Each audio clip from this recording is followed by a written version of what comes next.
Well, after dispatching the league leaders last weekend, Argyle have the chance to do it again this week as well. Table toppers at the beginning of today. West Bromwich Albion provide the opposition a side unbeaten so far this season.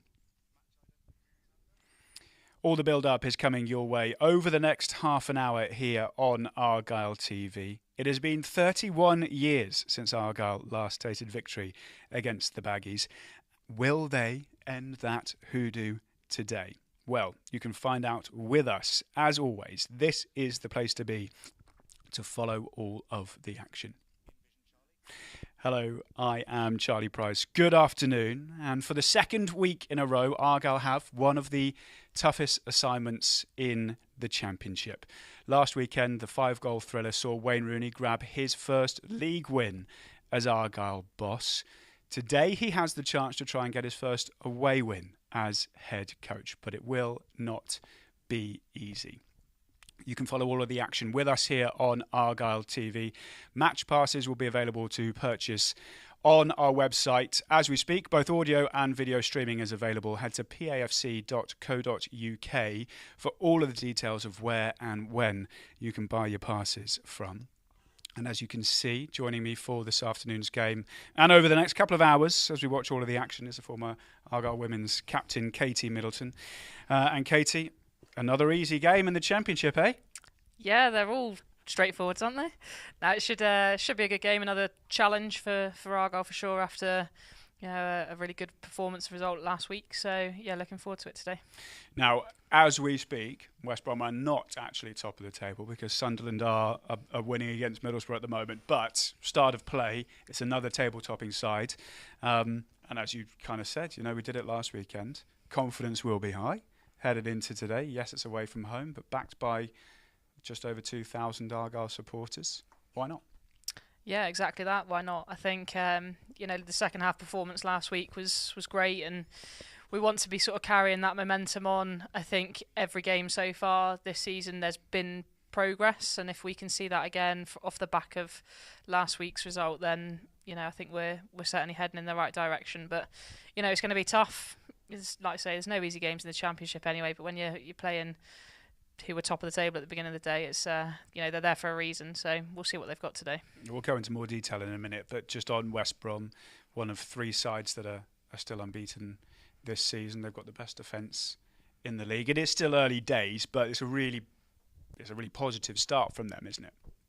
Yeah, and they've certainly started the season well. They've got some very experienced players in the side, some who've got Premier League experience. So it's going to be a difficult day today, and I think it's really important that Argyle start well to get them on the front foot. And if we can do that, who knows what might happen. You can get a performance like you got in the second half last week, and we looked dangerous when we were attacking, created opportunities. So, fingers crossed for a similar performance to last week's second half. Yeah, the second half in particular was great. Will Wayne Rooney stick with what he started with, or will he go for what ended the game? Let's have a look at the Argyle side now then. Let's go through it. So, a couple of changes from the win. So he has gone with Ryan Hardy coming in for Michael Obafemi up front, and Adam Forshaw adding a little bit of experience in the middle of midfield at the expense of Callum Wright. You can only presume then that Darko JB will move a little bit further forward. But Joe Edwards, who of course got that winner and signed his new contract, is again in the starting 11. No real. Is there any surprises? What do you make of the changes that have been made, Katie? I think possibly the only change you'd think of is sort of the change for Forshaw coming in. You'd maybe think that he's probably going to be a little bit more defensive potentially than he was last week with that change. Mm-hmm. Like you say, it probably pushes JB on a little bit higher, and I think we've seen good things from him when he's played slightly further forward. He's got a bit of energy and sort of sets the press a little bit when he plays in there. So Hardy, I would say, came on and changed things last week. So you'd maybe a change you'd expect to see. He'll be looking to run in behind and cause problems for that defence like he does wherever he plays. Yeah, and you'd also imagine there'd be a bit of a counter-attacking style potentially from Argyle being the away side against a side, as we mentioned, that have started the season so well. So that could work in Hardy's favour potentially. Yeah, and I think what you don't want to see is Argyle reverting back to kind of what they did in the first half last week, where there was lots of long balls that were slightly aimless at times, and maybe when Hardy plays, that's what you sort of drop back into, because he'll give you that pace in behind and he'll turn the defenders. But you've got to do that with quality still, and not just hitting hopes like at times it felt we were doing last week in the first half. So, but the pace is there, and that's what you sometimes need if you're under a little bit of pressure. That can be your outball to play to. So yeah, he gives you that different option that potentially Obafemi does, where he tends to drop a little bit deeper. So, but I'm sure there'll be a role for Obafemi off the bench again today, as or when needed. Let's take a look at what Carlos Corberán has gone for then as well. The West Bromwich Albion side on your screens now. Now, they had kept the same starting 11 for all 5 of their matches heading into today's game. But Jason Mullenby has picked up an injury, so he misses out. And it's a like-for-like swap in the middle of midfield with Ursos Racic coming in to replace him. Josh Madger, top scorer in the Championship, 5 goals from his 5 matches so far, will certainly be one to watch. He's the obvious danger, I suppose. Katie, looking at just purely on numbers and form at the moment? Yeah, I think he's obviously the main one, top scorer in the league, I think, at the moment on 5, like you say, but hasn't scored a goal at home yet this season. So, there you go. Hopefully we can keep that going. But he's a danger. He's a real top finisher. If you give him opportunities in the box, then more often than not he'll put them away. So certainly someone to be wary of. And I think Mowat got a couple last weekend against Portsmouth as well. So another player to be, potentially from a slightly deeper position, to again be very wary of. So, there's lots of threats. We spoke about Fellows on the breakfast show this morning. Well, he's providing all of these assists for Madger at the moment. So, Argyle is certainly going to have to be at their best defensively if we want to come away with something from the game today. We can't afford to be giving opportunities to these players, because, like I say, they'll punish you when you do.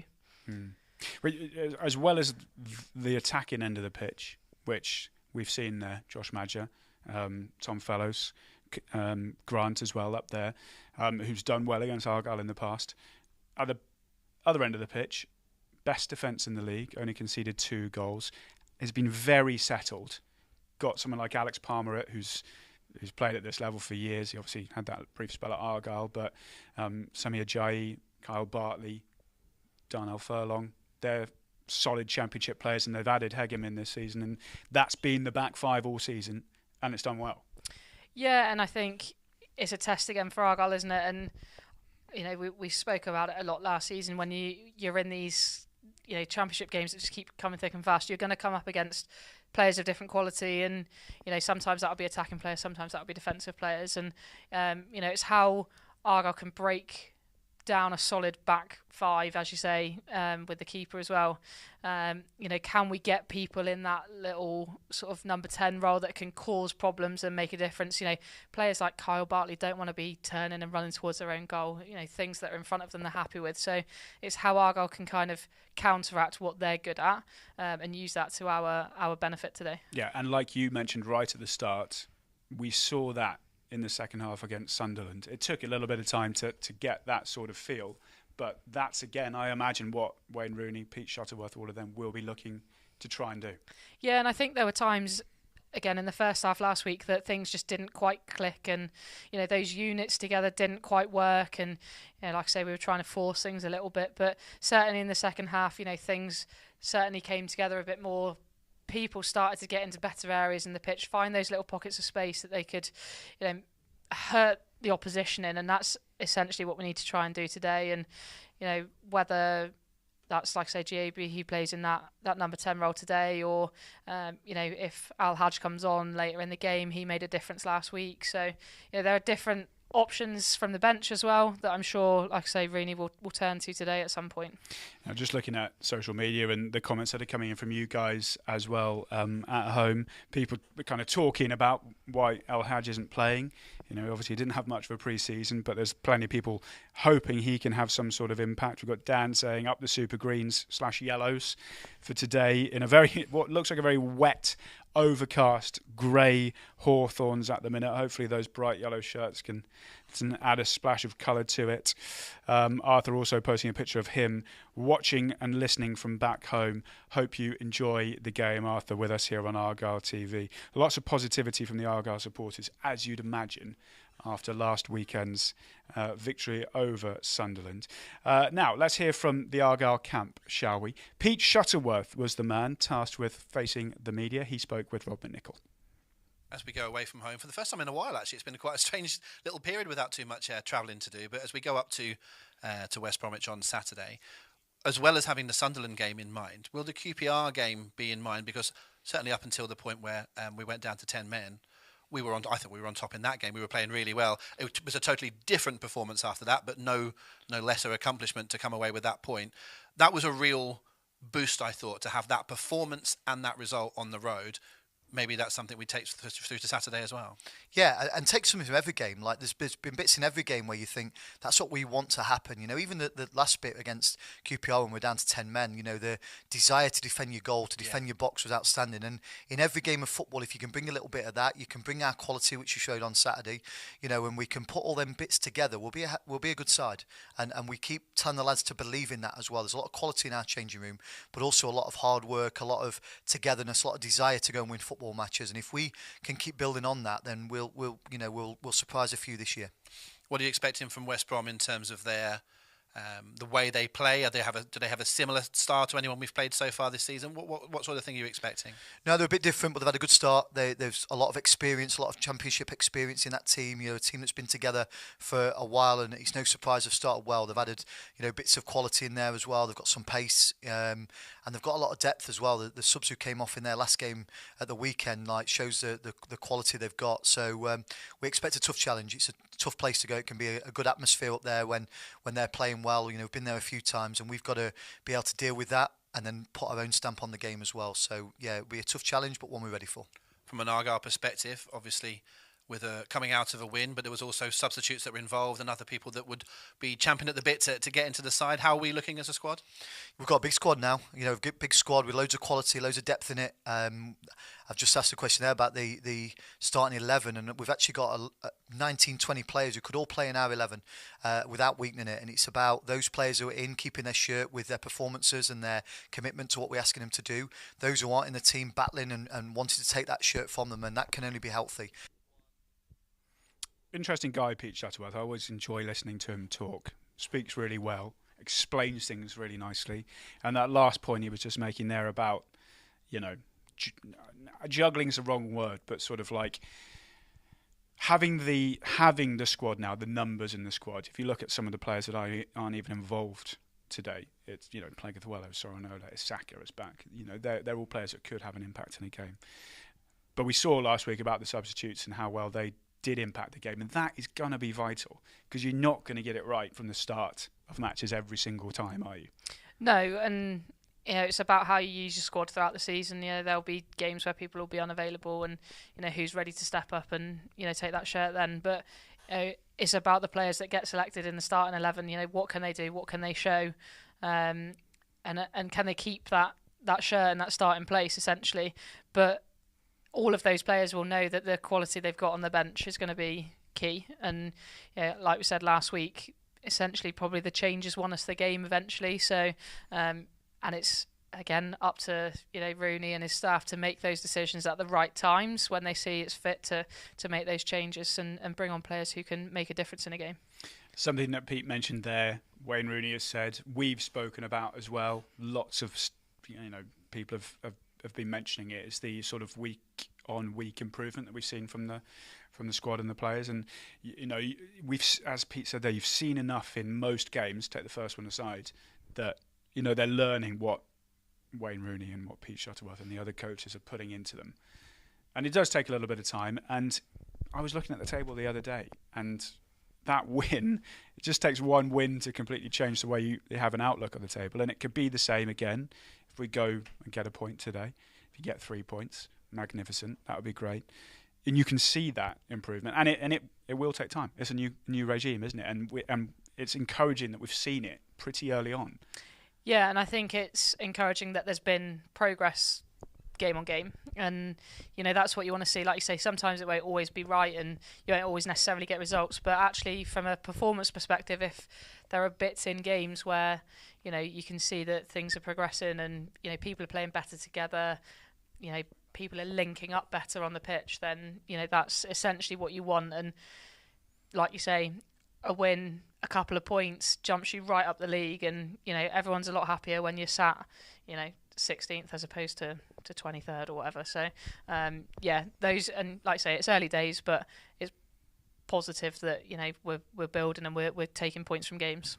How important is it as well? You mentioned relationships that players have on the pitch. How important is it that we haven't kept a clean sheet this season? So that defensive unit, especially against a side like West Brom today, who have been good, we've mentioned that already, are cohesive, are talking, are building those relationships. Because again, I think this is the third game in a row that's been the back four, with Cornell Such coming in for the last few. Yeah, massively important. As a centre half, it's kind of your job to be that sort of organiser of everybody. You've got a good view of the pitch. You can see what's going on everywhere, and you've got to have that ability to sort of talk to people and direct things a little bit. Yes, it's going to be difficult at times. There'll be times where you become disjointed, but it's how you kind of work around that. Get your defensive midfielders who can drop in and fill in holes and things. So, it's not just the back four as a unit, but I guess how the whole team defends sort of back to front. And that's going to be really important today to get that right. Otherwise, a team like West Brom will take advantage of any spaces that they find on the pitch. Well, one member of that back four is Joe Edwards, our captain, and it was great news last night that he signed an extension to his contract here at Home Park, keeping him as an Argyle player for another year. He is involved again today, as we mentioned, and has been pretty crucial to Argyle so far this season. He is happy with the football he is playing at the moment. That is clear to see. What is it that sort of keeps you doing that then? Keep kind of churning out these performances, getting better and better each season as well. I don't know. I think in general, as a athlete, I feel really fit at the moment. I feel as fit as I've ever been. Like I said, there's always doubts as you become a certain age, and age becomes a factor into people's conversations. But for myself, I've always based myself on being really fit and working harder than everyone else. And I've done that my whole career. I'm still trying to do that now. And listen, there'll be ways in games that I'll have to play differently, maybe, to still affect it as much as I can. But like I said, while I'm feeling fit and enjoying myself, that drive to keep playing is something that I love. I've got a young family, and I want them to keep watching me as they grow up, so they can realise it more. So that's a motivation as well. And of course, playing for this club and the relationship and the feeling that I get from the club and the fans is something that you can't describe. I said being out there is an amazing feeling, and it's somewhere that I really enjoy playing, and that's the motivation for me to keep going. I said when you've got thousands of fans singing your name or encouraging you, it gives you that motivation. And while I'm feeling fit and doing everything I can, I'll keep going. Yeah, moments like scoring the winner in the 90th minute, which you've done quite a few times, still doing. Is there anything that sort of tops this sort of feeling and emotion? No, there's not. And I've mentioned it after the game in the interview, and I've spoken just a couple of mates this week, and they sort of say, what is it like? Do you know what I mean? What is the feeling? And it's an easy answer, but to say it's hard to describe is literally that. It's a feeling I don't think I'll get any other time. So while it's still happening, I'm still enjoying it. I'm still making the most of it. I'm still watching my goals back endlessly. Well, let's hope he has another goal that he can maybe watch back endlessly today. Great news, isn't it? that he's committed to another year. Yeah, definitely. And I think he's kind of been the main man around here for a little while, isn't he? You know, I think it's just his like energy, his enthusiasm kind of sort of catches on with everyone around the ground, and staff, players, fans, you know, everyone loves a bit of Joe Edwards, and yeah, to have him around again for another season is great. It's interesting listening to him, because he, in that chat which we played on Argyle Breakfast this morning, and is actually available on Argyle TV now for you to go and watch in full. But he said it 2 or 3 times where he said, like, I know I'm not the most talented, or I might have to change the way in which I play, or there's plenty more talented players in the squad than me. Is it almost actually kind of better? He is a better player because he recognises his limitations, but plays on his strengths more. Yeah, I think so. You know, a lot of games, you know, and it's again an old cliche, but you know, often if you work harder than the opposition, you know, you'll get benefits from that. And he's one of those players who everything about him is about, you know, drive, you know, trying to get stuck into tackles, you know, trying to get Argyle up the pitch, and you know, gets the crowd going as much as he can. And yeah, sometimes for what you can lack in maybe technical ability, you can make up for in that enthusiasm and drive that he has for the game. You know, you see him here just you know, he wants to be winning tackles. That's what he loves doing, and you know, it's not always the pretty bits of the game, but he does the not so pretty bits very well, and it's certainly you know, more often than not, gets Argyle on the front foot and going forwards. Yeah, it's quite funny watching him sometimes, because he celebrates moments like this, scoring a goal in the 90th minute, almost exactly the same as he does when he puts in a big tackle or like wins a corner. Yeah. And he's like trying to G the crowd up, isn't he? Just absolutely loves it, doesn't he? He does love it. And he is like he's just playing great football at the minute, isn't he? Yeah, and I think he's probably playing as well as we've seen him play, and that's testament to him at 33 or whatever he is now, that you know, he's still wanting to be, you know, fit at the top of his game. He's obviously putting in the hours on the training pitch, which essentially reaps its rewards when you get over that white line on a Saturday. So yeah, fair play to him, and long may it continue, because he's been great so far. Exactly, long may it continue. Joe, if we can grab a goal today, mate, that'll be wonderful. Katie, thanks for your help this afternoon. We will be back at half-time, obviously, hopefully with Argyle in a good position, but it is time to hand away to commentary. If you haven't already, go and get your match passes.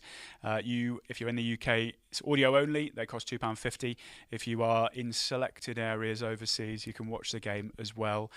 Go to our website, pafc.co.uk. Just click on the Argyle TV tab. All of the details of which countries and which regions you can watch the game will be available there, as well as the ability to buy your match passes. Well, for the second week in a row, Argyle are up against an unbeaten side in the Championship. They dispatched Sunderland last week. Can they do the same again today for a first away win of the season? Rob McNichol and Darren Way are standing by for commentary. Argyle's trip to West Brom is next.